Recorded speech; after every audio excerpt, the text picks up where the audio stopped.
So we will continue with the topic diabetes mellitus, and in this class we will discuss about the acute complications of the diabetes mellitus and the nursing management of a patient with the diabetes mellitus.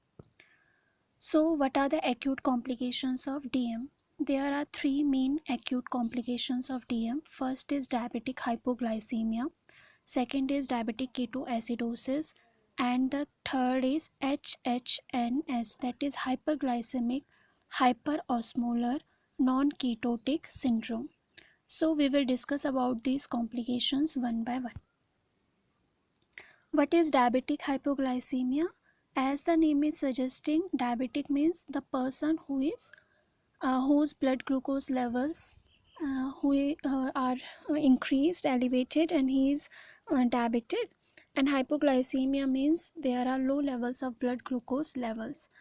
Okay, so if a person who is diabetic and then that person's blood glucose levels falls below 70 milligram per deciliter, then that person will be called as diabetic hypoglycemia. It means that condition will be called as diabetic hypoglycemia.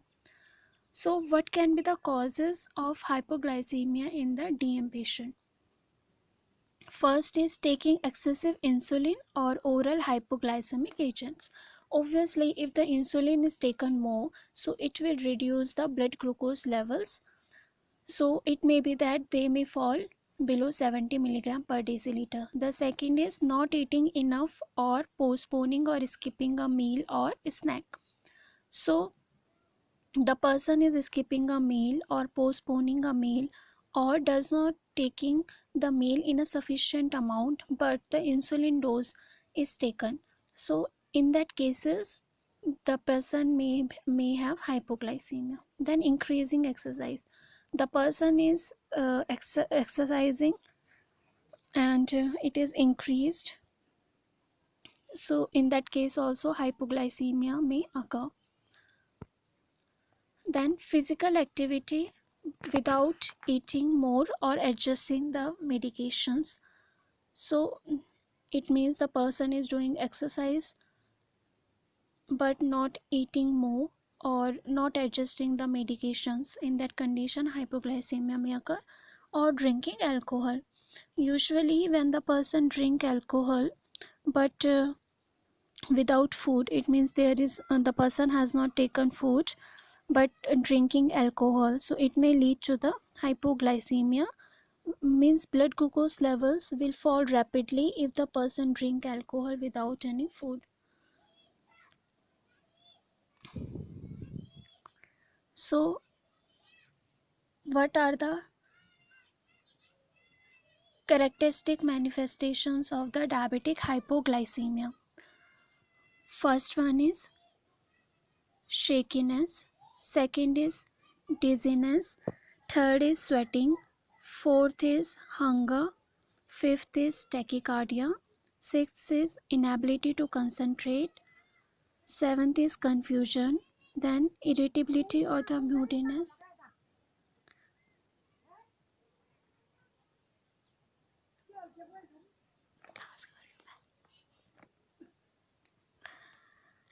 Moodiness, then anxiety or nervousness, and the headache.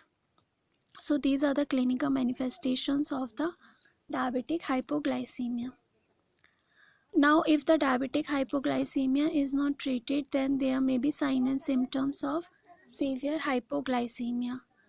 And what are these signs and symptoms? These are clumsiness or the jerky movements, inability to eat or drink, there may be muscle weakness, difficulty in speaking, or the person may have slurred speech, blurry or double vision, drowsiness, confusion, seizures or convulsions, unconsciousness, or really death may occur. So hypoglycemia, it is a very serious condition, and if it is not treated, the person may go into severe hypoglycemia which needed to be treated immediately.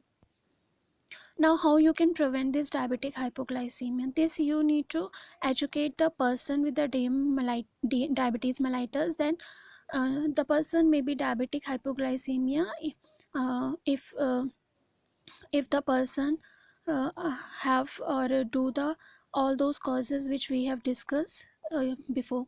So the prevention is carefully monitor the blood sugar level. So the person needs to monitor the blood glucose level until and unless person know that the blood glucose levels are decreased or they are very irregular. So the person may not be able to know that the person may go into the diabetic hypoglycemia. Then be consistent of the amount of food which is eaten and the timing. So the person need not to skip the meals. He must be specific about the timing of the meals. Small frequent meals should be taken and amount should be taken in a appropriate way. Then take the appropriate medication and on time. The appropriate medication, appropriate spelling is wrong here, so take the appropriate medication should be taken and they should be taken on time. Then wear the medical identification band. For example, if the DM patient has a medical identification band and if the person falls down, begin losses consciousness, so the general public will come to know that this person is diabetic, he has fallen down, it means that the blood glucose levels may be low. So in that case they may be helping the person early and easily. Apart from this, if the person is doing exercise, right, the person is going for exercise, so before going to into the exercise the person must check the blood glucose levels and ensure that they are in an appropriate range so that hypoglycemia can be prevented. Or before doing the exercise the person may take the orange juice or sugar tablets, right. Then how to treat the diabetic hypoglycemia? If the person is diabetic hypoglycemia, then ask the person to consume the 15 to 20 gram carbohydrate. This includes 6 ounces of orange or the apple juice, 3 to 4 commercially available glucose tablets. Then again recheck the sugar in the 15 minutes, and if it is still low, then take again this carbohydrate 15 to 20 gram. In severe hypoglycemia, glucagon injection should be given. So this injection, it is available as a glucagon emergency kit. This is the way, and this is administered subcutaneously. Then second complication is diabetic ketoacidosis. Diabetic ketoacidosis, it is an acute metabolic condition that occurs in uncontrolled hyperglycemia due to an absence of the markedly inadequate amount of insulin. So first one is there is uncontrolled hyperglycemia because there is either absence of the insulin or inadequate amount of insulin. Most commonly those who are having type 1 diabetes mellitus, they will suffer from diabetic ketoacidosis. So clinical features are hyperglycemia in which the blood glucose levels are 300 to 800 milligram per deciliter. There is dehydration and the electrolyte loss, then acidosis. Now why there is a dehydration and electrolyte loss and why acidosis? So as I told you, because there is non availability of the glucose, so there will be a process known as gluconeogenesis that will take place. It means there will be breaken down of the non-carbohydrate substances like proteins, fatty acids. They will broke down and then they will convert into the glucose. When they are turned into the glucose, there is a formation of the ketone bodies. These ketone bodies, these are acidic, and these are causing because these are acidic, these are increasing the pH of the in the acidosis the pH is decreased, so in the blood pH will be decreased, so in this way they are causing the acidosis. Now while there is a dehydration and the electrolyte loss, so what happened because of excessive glucose, this excessive glucose also enter the kidney tubules and it will can't be reabsorbed, right. No, now this glucose will increase in the osmotic pressure within the kidney tubules, and because of increased osmotic pressure it will cause the retention of the water also within the this kidney tubules. So it means if there is excessive glucose, it will retain water into the kidney tubules and therefore the reabsorption of water will be decreased. It means there is increased urine output. So there is excessive glucose, so the person will have excessive urination, that is called polyuria. And then because the person is having excessive hyperglycemia, excessive urination, so it will lead to the dehydration and the electrolyte loss. So these are the three main features we needs to know about the diabetic ketoacidosis. So the patients with the diabetic ketoacidosis are acutely ill. Significant dehydration will be there, and how it is manifested? It is manifested by the dry skin, poor skin texture, thirst, soft eyeballs, and wrinkled corneas. Mucous membrane of the conjunctival and the oropharyngeal areas are the dry. Then polyuria and polydipsia is present. The person, because of dehydration only, they may show orthostatic hypotension or even frank hypotension with weak rapid pulse. The acidosis, what will be the effect of acidosis? Acidosis will lead to the mental changes that may range from confusion to the coma, and the GI symptoms also, like anorexia, nausea, vomiting, and the abdominal pain. So because of the acidosis only, there will be smell of acetone from the breath. So there may be acidotic breath, that is acetone breath, which is also called which will have a fruity odor, and Kussmaul's respiration, in which the person will have an increased respiratory rate or the increased depth of the respiration. But why the Kussmaul respiration is happening? Because of the acidosis, the blood pH is decreased, there are acids. So because of respiration, the carbon dioxide will be more released. Carbon dioxide is a carbonic acid, right? So because of Kussmaul respiration, the body will get rid of these acids very fast. So that's why Kussmaul respiration will occur. So it is a compensatory mechanism in the cases of metabolic acidosis. Kussmaul respiration takes place when there is a compensation for the metabolic acidosis. There may be also fever, flushed face, diminished deep tendon reflexes, and some other signs that may be present. So what about the blood glucose levels?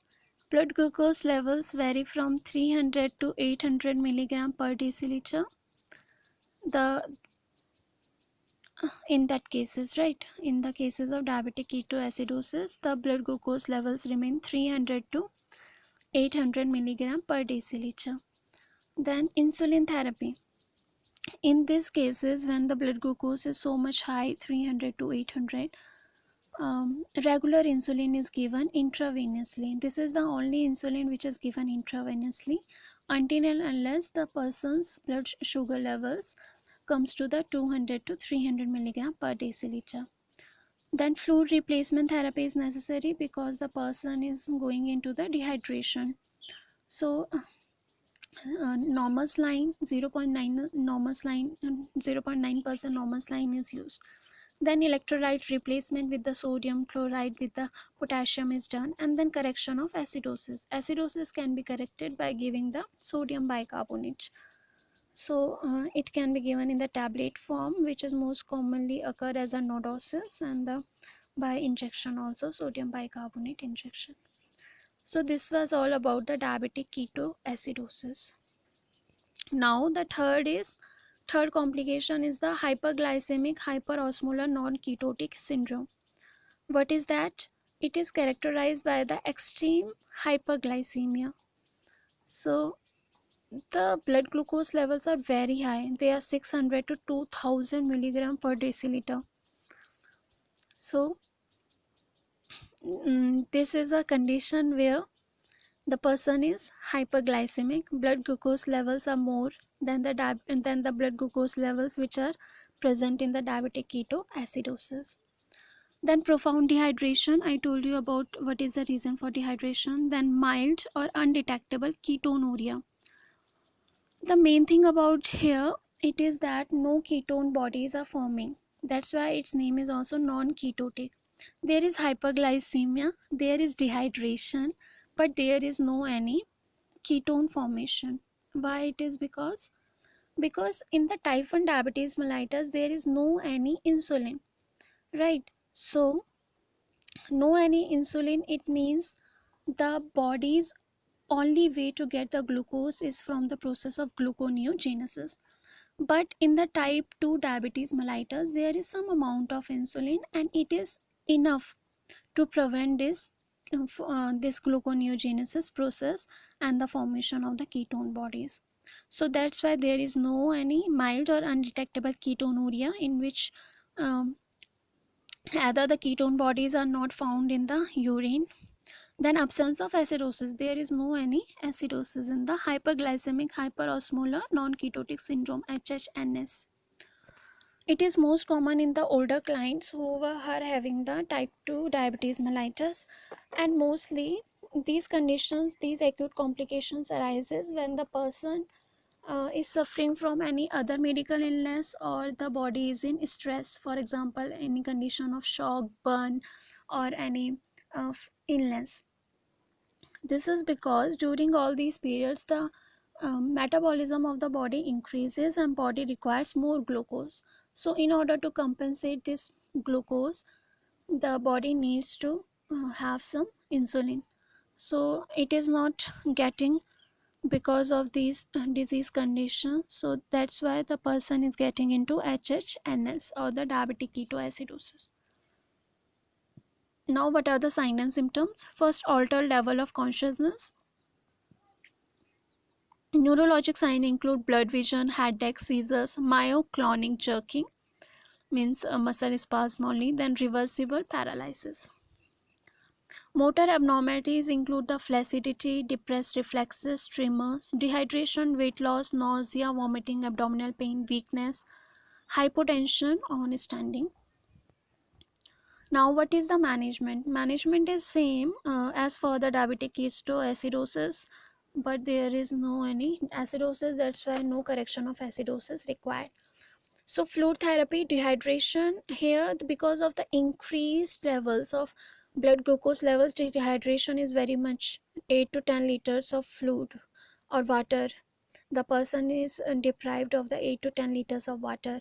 But in the diabetic ketoacidosis, the person is deprived of only 3 to 4 liter. Okay, therefore the fluid replacement therapy is very aggressive in these cases, and 0.9% normal saline is given 1 liter per hour over the few hours until and unless the blood glucose level stabilizes. Then insulin therapy, regular insulin intravenously is given, then electrolyte replacement. Now what is the nursing management of the diabetes mellitus? In the nursing assessment, assess the patient history, whether the person is having any family history, what is the age of the patient, what is the lifestyle of the patient, whether the person is involved in doing exercise or not, or having the sedentary lifestyle, the person is smoking, is alcoholic or not. Then assess the physical condition, assess the patient's blood pressure sitting also and in the standing position to detect any orthostatic changes. Then assess the BMI of the patient to know what is the BMI of the patient, and to categorize into underweight, normal weight, overweight, or the obesity. Then accordingly that will be helpful in making the diabetic diet, right?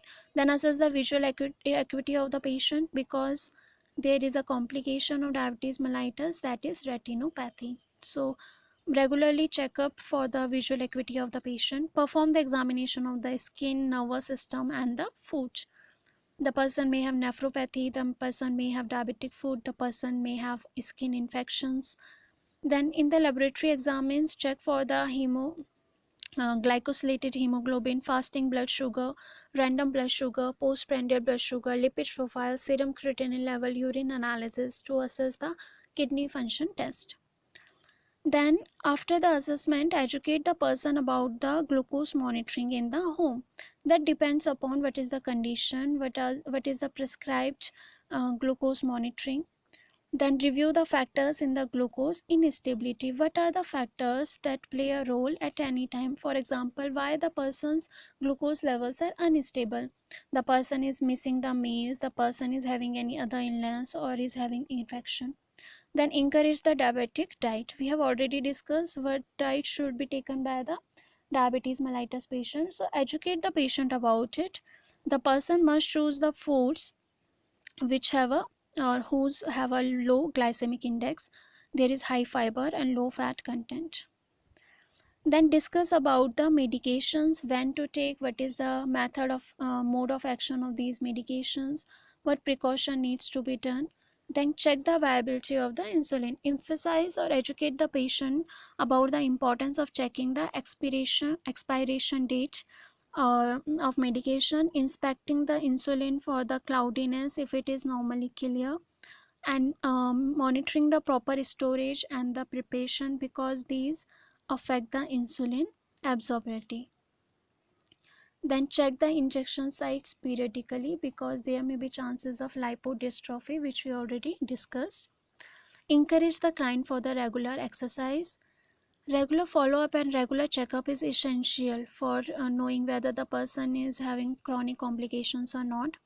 Educate about the acute complications also and their prevention also.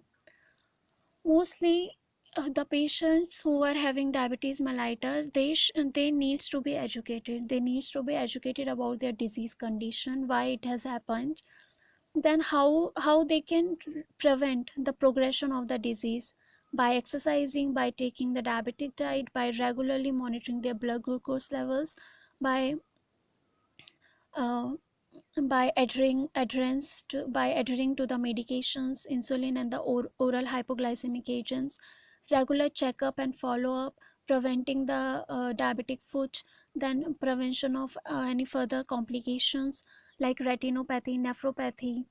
All these needs to be educated to the patient. Until and unless they are educated, they will not be able to uh, play a part or help themselves, right? So in this way, education is very important, and it is the nurse's responsibility to educate them about their disease condition, clarify their doubts. Now you have to do an assignment. I have given the topics in which you have to make a chart. You have to make a chart, no any flashcards but only charts, and everyone has to make a chart. And according to the roll number, I have divided these roll numbers, and then the topics which you have to perform. Basically, when you are making a chart, ensure that you are making diagrams on it, and just do not write on them on the chart paper. Ensure that they are diagrammatic. So roll number 1 to 4, you have to make a chart on the classification of diabetes, in which you can discuss the type 1, type 2 and the gestation diabetes mellitus. Search Google for the images, for the more creative ways to make chart paper on this. Just don't write that type 1 diabetes mellitus it happens, type 2 diabetes mellitus it happens, and the gestation diabetes mellitus it happens. You can include pathophysiology in this, but use diagrams, and ensure that it is not just a written chart paper, right? Then roll number 5 to 8, make a diagram on the risk factors of DM. Roll number 9 to 12, make sign and symptoms of DM. To roll number 12 to 16, you have to make a chart on how to diagnose this diabetes mellitus. Then roll number 17 to 20, prevention of DM. Then roll number 21 to 24, you have to make a chart paper on diabetic diet. Then 25 to 29, make diagram on types of insulin. Like, so in this, don't just write the short or long acting or rapid acting insulin. uh, Search Google, and ensure that you make such that you can easily classify them, and also make diagrams on that. Then for the 30 to 33, what are the insulin delivery devices you can use? You can write like syringes, pens, jet injectors and the insulin pumps. Write about them and make diagrams on that. And then management, roll number 34 to 38, you have to make a chart paper on the management. In the management, you will include exercise, the diabetic diet, regular follow up, glucose monitoring, then the medications, in which tablets and the insulin. So in the management overall you have to make. So this is the assignment for all of you, and submit it after 1 week to me. Thank you so much.